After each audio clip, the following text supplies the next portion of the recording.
questioning your position on that increasing the debt ceiling bill, and it's so much so that people are questioning whether they're going to continue to support you. And I don't know exactly where that, what is it about that upsets those people so much? I do want to talk about, the Budget Control Act vote was a very difficult vote to do. But if you think, I challenge anybody that would be holding this voting card and to decide to vote no, and then think that because I voted no, the Senate's going to change their mind, the President's going to change their mind, or that we can get something better. Again, that's trying to throw a Hail Mary, and in all likelihood throw an interception. And if I had voted no, if that had failed, we would have taken the world's largest economy and become a test pilot with it, because we're taking it to areas we've never known, because this country has never defaulted on its debt. And people say, well, there's money to pay the interest on the debt. Yes, but there was not money to pay the interest on the debt and your military contracts and Social Security and military pay, and you just go all through the list.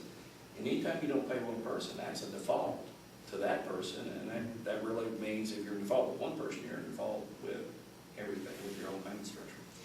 And so I didn't feel like you could do that, and I didn't want to put our military pay at risk, Social Security recipients at risk. I didn't want our men and women to not have the bullets that they need, or the body armor, whatever it is, and that just seemed to be the wrong thing to do. And if you looked at what happened, and I think I was proven right, if you look at what happened with that one rating agency that gave us a one-notch downgrade, the stock market went crazy for a few days, and it was mostly down.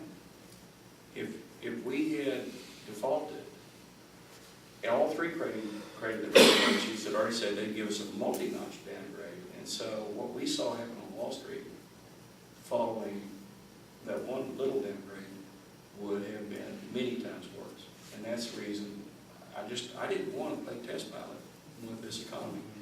And so, I always try to think that when I vote, is my vote going to make Americans' lives perfect? There is no vote that gets us there. And so I try to say, is a yes vote going to make Americans better off than a no vote? Or is the no vote going to make Americans' lives better off? And in my view, a no vote on that and becoming and defaulting would have made Americans materially worse off than they are. And so I felt like they were slightly bad.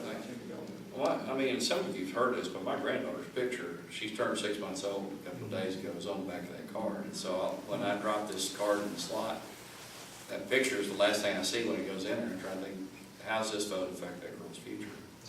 And so, it just kind of a reminder for me that I'm playing with something a lot that goes well beyond me, that goes beyond the 700,000 people in this district. I mean, it's future generations. So that's what I try to think about.